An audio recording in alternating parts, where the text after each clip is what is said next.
네, 안녕하세요. 애트리 유원석입니다.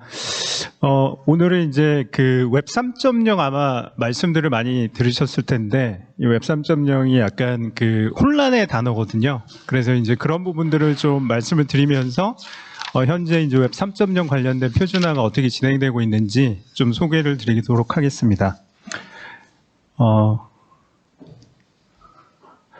일단 이제 웹 2.0이 나왔을 때도 예전에 이제 그 구글의 에릭 슈미트, 그러니까 예전 CEO죠. 예전 CEO가 이제 한국 방문했을 때 웹 2.0 용어에 대해서 물어본 적이 있어요. 웹 2.0 용어가 마케팅 용어냐? 그러니까 마케팅 용어다 이렇게 얘기를 했었습니다. 그래서 이제 이런 그 항상 버전을 얘기하는 거는 인더스트리에서 어떤 컨센서스를 가지고 얘기를 하는데 이 웹 2.0이라고 하는 것이 어떤 그 당시에도 큰 변화의 어떤 흐름이었다는 것을 의미하는 것이지 사실은 그 버전이 크게 중요한 건 아닙니다. 그래서 지금도 이제 웹 3.0 얘기를 하고 있지만 이게 웹 3.0이냐 아니냐 이런 걸 보기보다는 어떤 우리가 큰 변화의 흐름에 있고 웹 3.0이라고 얘기하는 것이 지향하는 방향이 어떤 쪽으로의 변화인지 이제 그런 부분들을 보는 것이 중요하다고 생각을 합니다.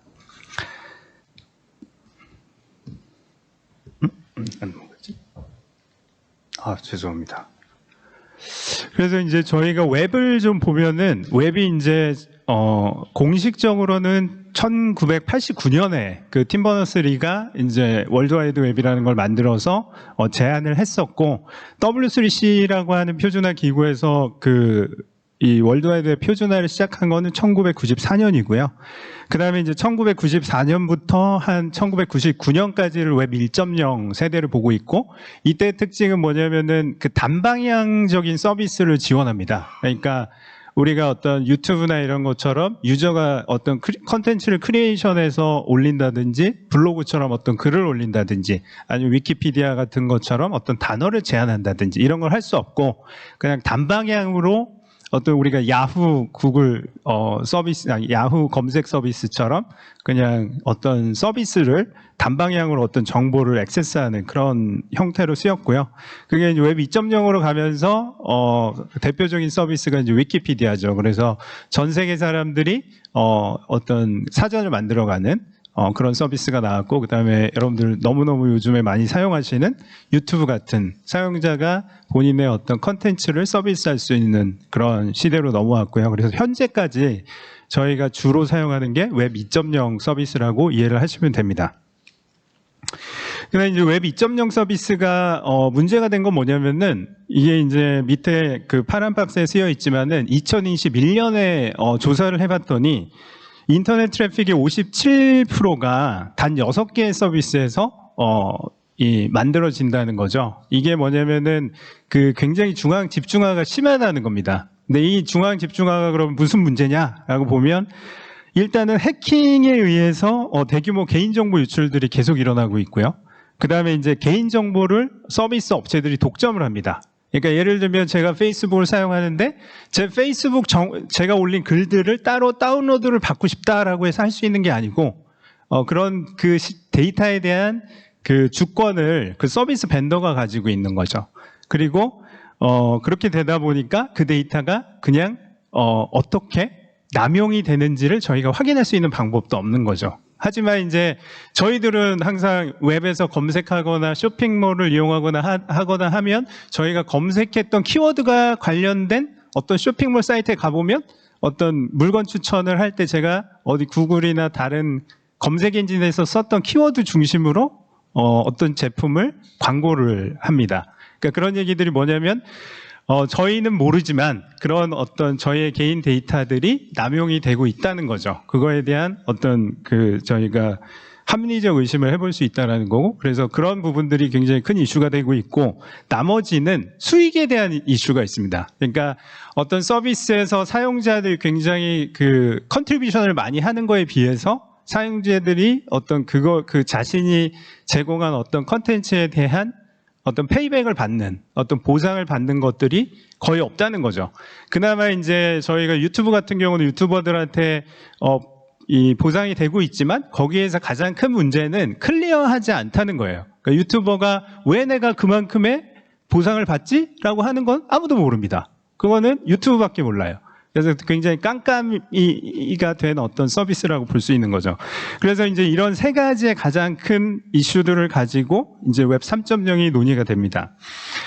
그래서 이제 요거는 개인정보 유출에 대해서 저희가 사실은 너무 많은 유출이 있어가지고 이걸 갖다가 뭐 아마 그냥 별다르게 중요하게 생각하지 않으실 거예요. 그냥 뭐 또 유출됐나 보다. 그렇지 내 개인정보는 공공정보지 뭐 이렇게 생각하실 텐데 정말 그 기사의 자료를 보면 대량의 어떤 개인정보 유출은 너무나 자주 일어난다는 거죠. 그리고 뭐 페이스북이나 큰 업체들 중심으로 또 많이 일어납니다. 한번 털리면 뭐 몇억 건씩 털리는 사례들이 굉장히 많고요.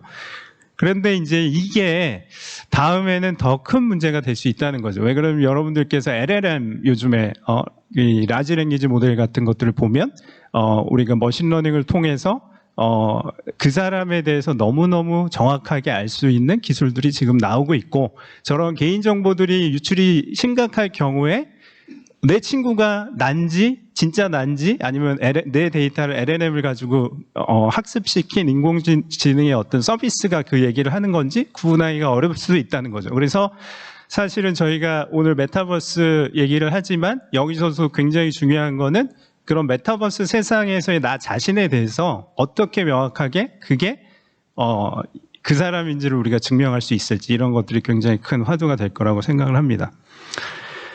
그 다음에 이제 웹 3.0 입장에서 보면은 그래서 그러면 어떻게 할 거냐라고 하는 걸 보면은 웹 3.0은 사실은 웹 3.0이 지금 뭐냐라고 하면 제가 이제 여러분들께 말씀드릴 수 있는 거는 차세대 웹이라고 말씀을 드릴 수 있을 것 같아요. 근데 차세대 웹을 그러면 웹이 지금 얘기들이 많이 나오는 뭐 웹3냐 아니면 뭐 W3C에서 주로 하고 있는 어떤 솔리드 프로젝트 같은 게 웹 3.0이냐라고 이제 물어보신다면은 사실은 그거는 현재로는 잘 모릅니다. 저희가 시대가 뭐 5년, 10년 지나봤을 때 어떤 기술이 실제 인더스트리에서 채택이 되느냐에 따라서 저희가 이 기술이 실제로 웹 3.0의 기술이구나라고 저희가 이해를 할 수 있는 거죠. 하지만 이제 저희가 그런 아까 중앙 집중화된 웹에서 어떤 방향으로 발전하는지는 볼 수가 있습니다. 그 중에 가장 큰 게 뭐냐면 탈중앙이에요. 그래서 아까도 말씀드렸듯이 그 대부분의 그 빅테크 서비스들이 개인정보를 독점하고 있기 때문에 이제 그런 부분들을 어떻게 우리가 그렇게 그 독점하지 않는 개인들이 개인의 데이터들을 컨트롤할 수 있는 환경으로 넘어갈 수 있을지라고 하는 부분들 고민할 수 있고 이제 이 탈중앙이라고 하는 것 자체가 여러분들이 아시는 어떤 뭐 블록체인 기술들을 많이들 기반으로 하고 있죠. 뭐 비트코인이나 이더리움이나 그런 뭐 스토리지 측면에서 보면 IPFS라는 것도 있고 뭐 스토어제이라는 것도 있고 데이터 자체를 한 곳에 저장하지 않고 이제 다양하게 분산해서 저장을 함으로써 해커들이 어떤 서비스를 해킹했을 때 털리는 데이터의 양이 최소화될 수 있도록 하는 어떤 그런 기술이라고 보시면 될 수 있을 것 같습니다. 저장 측면에서 보면요. 근데 이제 이런 것들이 뭐 어떤 탈중앙이라고 하는 게 그런 저장 측면만 있는 건 아니고요. 뭐 어떤 서비스 측면의 탈중앙도 있고, 그 다음에 조직의 체계 입장에서의 탈중앙도 있고, 굉장히 다양한 측면에서의 어떤 탈중앙 컨셉들이 들어가고 있고요. 또 하나는 아까도 말씀드렸듯이 이제 참여에 대한 보상. 이 참여에 대한 보상을 어떻게 그 서비스에 참여한 사람들한테 페어하게 우리가 제공할 수 있느냐. 라고 하는 부분이 또 웹3에서 가장 큰 이슈 중에 하나고, 마지막으로는 이제 데이터 소유권 부분을 어떻게 우리가 향후 개인의 어떤 컨트롤 하에서 그 사용자가 제너레이션한 데이터들을 제어할 수 있게 할 거냐라고 하는 이 세 가지 부분이 크게 보면 웹 3.0의 특징이라고 보시면 될 것 같습니다. 그러면 이제 이런 특징들을 가지고 웹 3.0 후보 기술이 두 가지가 있습니다. 현재까지는 첫 번째는 이제 웹3라고 얘기를 해요.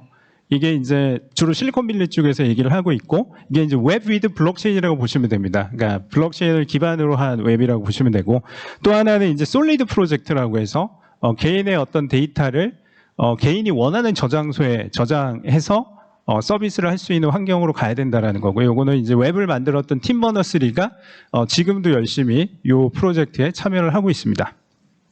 그래서 이제 밑에 그림을 보시면 솔리드 프로젝트 같은 경우는 예를 들면 오른쪽 그림을 보시면 이게 중앙화된 서비스 같은 경우 오른쪽 그림인데 결국에는 사용자 데이터가 예를 들면 우리가 페이스북을 쓰면 페이스북 서버의 사용자 데이터가 모두 저장이 되는 거에 반해서 오른쪽 편을 보시면 디센트럴라이즈된 어떤 환경에서는 예를 들면 내가 페이스북이든 어떤 애플리케이션을 사용할 때 내 데이터는 구글 닥스에 저장할 거야 라고 하면 그 서비스들에서 어떤 제가 생성한 데이터들은 다 이 구글 닥스에 저장을 하도록 하는 겁니다. 컨셉적으로 보면. 그러니까 서비스와 데이터를 분리하겠다라는 거 하는 게 이 솔리드 프로젝트의 목적이라고 보시면 됩니다. 이렇게 되면 예를 들면 이렇게 되면 각각 개인이 서버를 가져야 되고 하지만 결국에는 다 클라우드에 다 결국에는 중앙화되는 거 아닙니까? 이렇게 물어보시는데 맞습니다. 하지만 개인의 데이터가 이제 결국에 클라우드에 저장을 하겠죠. 하지만 이제 그런 어떤 개인 데이터들이 각각 개인의 프라이빗 키로 인크립션이 될 거기 때문에 해커들이 그 데이터를 해킹할 때는 그런 그 개인별로 다 해킹을 해야 되기 때문에 지금처럼 한 번에 큰 데이터가 유출되는 걸 막을 수 있다는 거죠. 그래서 그걸 막을 수 없도록 하는 게 아니라 해킹을 했을 때 데이터의 어떤 유출이나 이런 걸 최소화할 수 있는 것이 목적이라고 보시면 될 것 같습니다.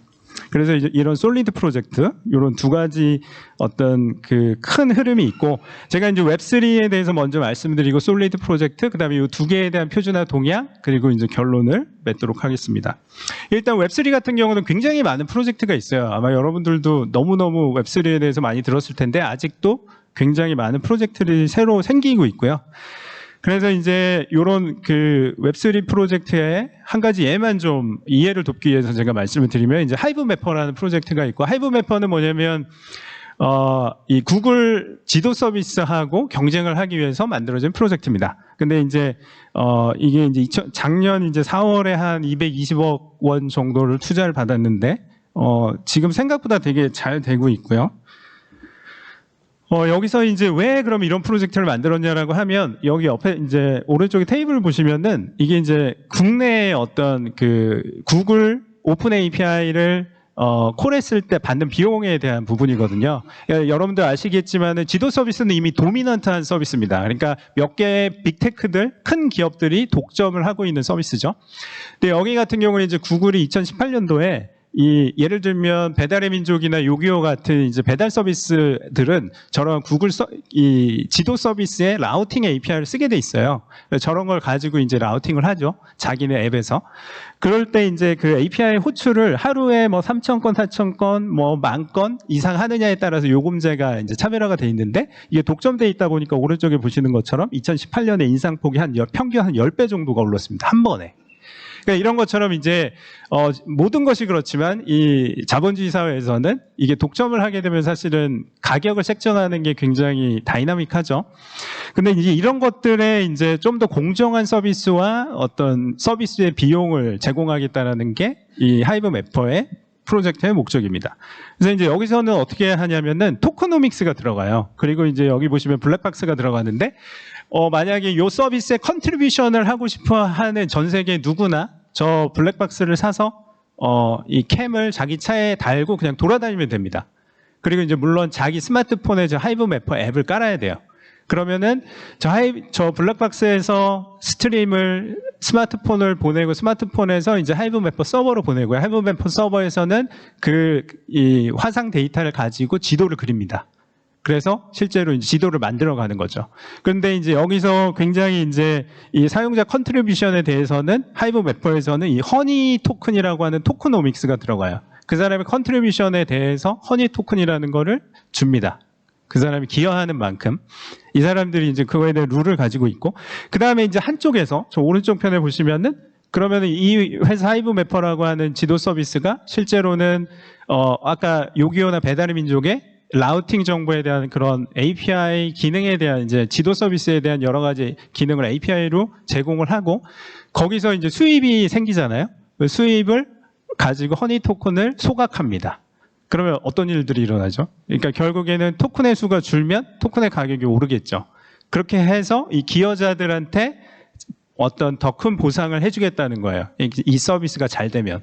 그게 어떻게 보면 선순환 사이클을 가져가면 그렇게 되겠죠. 이런 스타일의 어떤 그 서비스가 이제 대표적인 웹3 서비스라고 보시면 됩니다. 그러니까 웹3는 뭐냐면은 지도 서비스 같은 서비스들은 굉장히 큰 돈이 필요한 서비스입니다.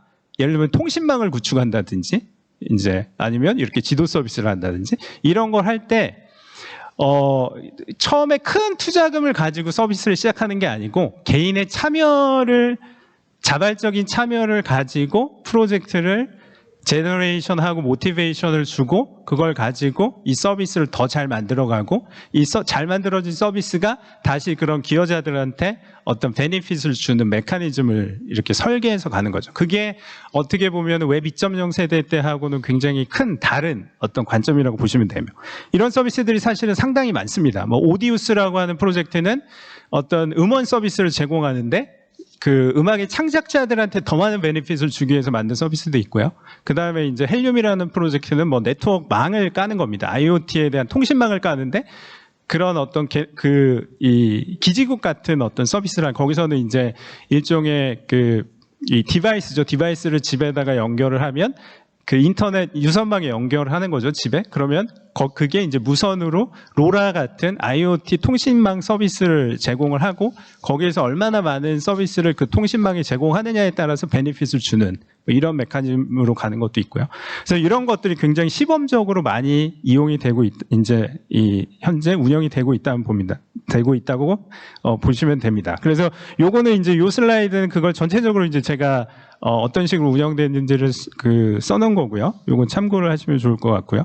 그 다음에 이제 또 하나의 이 웹 3.0 관련된 어떤 큰 흐름은 이 솔리드 프로젝트라고 하는 거고 아까도 말씀드렸듯이 이거는 이제 결국에는 아까 그 개인의 어떤 데이터를 이 기존의 서비스 벤더들이 주권을 가져가도록 둘 거냐 아니면 그 개인의 데이터를 온전히 제어할 수 있는 환경으로 만들 거냐 해서 애플리케이션 서비스와 데이터를 이제 완전히 분리하자는 프로젝트입니다. 그래서 이제 요거는 팀버너3가 2023년 올해 이제 7월 27일에 그 위아 디벨로퍼라고 하는 행사에서 발표했던 자료인데요. 여기서 보시면 Future of the Web, AI Solid and Web 3.0 이런 식으로 이제 발표를 했었고요. 여기서 얘기하는 건 뭐냐면은 이제 웹 3.0을 팀버너3는 이렇게 보고 있습니다. 기존의 웹 플러스 솔리드 프로토콜, 솔리드 로그인, 뭐 솔리드 오서라이제이션 뭐 이렇게 올려놨는데 결국에는 솔리드 표준, 그러니까 기존의 웹 위에 솔리드 레이어를 하나 두고 그 위에서 이제 어떤 탈중앙화된 데이터 저장소 기반의 생태계를 만들겠다라는 거고요. 이게 이제 이렇게 되는 거죠. 근데 이제 그 위에 저렇게 다양한 어떤 기존에 우리가 웹 이제 애플리케이션에 쓰는 데이터 모델들이 있는데 결국에는 이런 다양한 데이터 포맷들이 서비스들의 상호 운영성들을 유지할 수 있어야 된다라고 하는 부분입니다. 그래서 이 솔리드 프로젝트로 가면 데이터의 상호 운영성이 굉장히 중요해진다고 보시면 됩니다. 그다음에 이제 표준화 동향을 좀 말씀을 드리면 이게 이제 저희가 이제 웹3가 나오면서 웹 3.0 얘기가 다시 화두가 되기 시작했는데 이 웹3가 막 화두가 되기 전에 이 W3C에서는 2015년부터 이제 DID라고 하는 이 스펙이 만들어지기 시작했고요. 이 DID는 Decentralized Identifier입니다. 그래 탈중앙 아이디인데 요게 여러분들이 아마 제가 그냥 생각할 때는 한 2, 3년 정도 안에는 여러분들이 요 DID를 가지고 웹사이트를 로그인을 할 거라고 예상을 합니다. 네, 요번에 이제 제가 W3C TPEC이라는 회의를 갔는데 거기 브라우저 벤더들이 다 지금 이 아이덴티티 월릿이라고 하는 컨셉에 대해서 굉장히 지금 액티브하게 관심을 갖고 막 달려들고 있거든요. 특히 이제 구글이. 그래서 아마 조금 지나면 여러분들이 아이디 패스워드를 넣고 사이트 로그인을 하는 게 아니고 월릿이라고 하는 지갑, 이 지갑을 가지고 거기에 안에는 DID가 있고 거기에 이제 DID가 있다라고 하는 건 프라이빗 키를 갖고 있는 거거든요. 이 기본적으로 웹3에서 사용하는 이런 DID 같은 경우는 기본적으로 이제 우리가 PKI를 쓰고 있어요. 그래서 프라이빗 키, 퍼블릭 키, 인프라스트럭처를 쓰고 있는데 여기서 쓰는 프라이빗 키가 월릿에 저장돼 있고 사이트 로그인할 때 사이트하고 커뮤니케이션 할 때 이제 그런 이 프라이빗 키하고 퍼블릭 키를 가지고 오센티케이션을 하는 메커니즘을 쓰게 될 것 같습니다. 그리고 이제 이 DID 같은 경우는 2022년 7월, 작년 7월에 이제 표준이 끝났고요. 근데 이제 여기에 상호 운영성 이슈가 몇 가지가 있습니다. 그래서 이제 요번 W3C TPEC 회의에서도 그걸 어떻게 정리할지를 논의를 하고 있는데, 어쨌든 이제 DID는 우리나라도 지금 이미 쓰고 있습니다. 쿠브라고 하는 여러분들 백신 증명서에서 쓰고 있고, 그 다음에 모바일 운전면허증에서도 이미 쓰고 있고요. 그런 점점 더 이제 전 세계적으로 많은 곳에서 이 DID가 사용될 걸로 보이고 있고, 미국에서도 하고 있고, 뭐 전 세계적으로 이미 많이 지금 활용을 하고 있습니다. 그래서 이제 DID의 기본적인 스킴은 이렇게 뭐 밑에 쪽은 URN이라고 하는 표준 기반으로 되어 있는데, 이제 DID 뭐 메서드 뭐 SOV라고 한 건 DID 메서드라고 하는데, 그 다음에 이제 식별자가 뒤에 붙는 형태의 어떤 스킴을 얘기하고요. 그리고 또 하나는 이제 Verifiable Credential이라고 하는 표준이 있는데, 요거는 이제 예를 들면 본인의 신원 증명할 때 우리가 뭐 졸업증명서나 운전면허증, 그다음에 주민등록증 같은 거, 그런 것들을 DID 기반으로 그 사람을 식별할 수 있게 디지털적으로 소프트웨어가 그 사람을 식별할 수 있도록 하는 그런 기본적인 정보를 담고 있는 포맷인데, 요것도 이제 이미 표준화가 됐고 지금 2.0을 개발하고 있고요. 이 Verifiable Credential 워킹 그룹에서도 지금 한 4-5개 추가적인 어떤 표준들을 개발을 하고 있습니다. 그 다음에 이제 크리덴셜 커뮤니티 그룹에서는 이런 거를 이제 이런 Verifiable Credential 같은 이제 신원 증명하는 증명서를 발급하는 기관, 그 다음에 그걸 갖다가 요청하는 사용자, 그 다음에 그걸 베리파이 하는 기관, 요 3기관이 핵심 플레이어들인데, 그 기관들이 서로 어떤 그런 그 신원 증명을 할 때 필요한 오픈 API들을 표준화하고 있고요. 요게 이제 돼야 어떤 생태계가 본격적으로 만들어질 수 있을 것 같습니다. 그 다음에 이제 솔리드 커뮤니티 그룹 같은 경우도 이렇게 한 8개에서 한 10개 정도의 표준을 이미 만들고 있고, 현재 이제 워킹 그룹, 지금 프로세스를 밟고 있습니다. 그래서 아마 내년 정도부터는 본격적으로 이 솔리드 프로젝트 관련된, 이 표준화가, 워킹 그룹 중심으로 이루어질 것 같고요.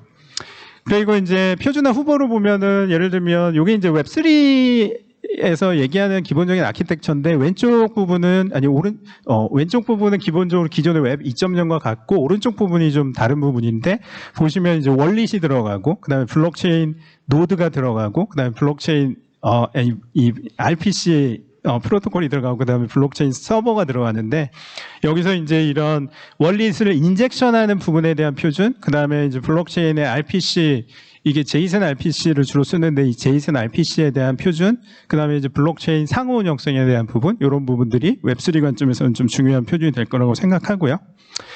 그래서 이제 마지막으로 좀 말씀을 드리면은, 현재 이제 웹3 프로젝트 같은 경우는 개인 참여 기반의 다양한 프로젝트들이 실험적으로 진행이 되고 있고, 그다음에 이제 이 플랫폼 사업자 중심의 어떤 체제, 그런 중심의 어떤 체제에서 어떤 개인 창작자 중심의 어떤 이 권리 강화 방향으로 지금 많은 부분들이 드라이브가 되고 있고, 그다음에 개인의 인증이나 신원증명 같은 것들이 원리 기반으로 진행이 될 것 같고, 그래서 사이트에 대한 로그인, 뭐 디지털 세상에서의 어떤 본인에 대한 그 인증, 뭐 졸업증명, 뭐 모든 것들을 할 수 있는 그런 표준들이 W3C에서 개발이 되고 있고, 그 다음에 이제 웹 3.0 생태계 확산에 필요한 핵심 표준으로는 유니버셜 원래 표준이라는 게 있고요. 블록체인 별로 원리들이 따로 표현하는 방식들이 되게 다른데, 그런 것들을 뉴트럴하게 해줄 수 있는 표준이 유니버셜 월렛이라는 이름으로 W3C에서 개발하고 있고, 그 다음에 이제 블록체인의 크로스체인 상호 운용성 표준, 그 다음에 아까 솔리드 같이 개인의 어떤 데이터를 개인이 컨트롤할 수 있는 환경으로 가는 방향으로 발전을 하고 있다. 이렇게 오늘 말씀드릴 수 있을 것 같습니다. 네, 감사합니다.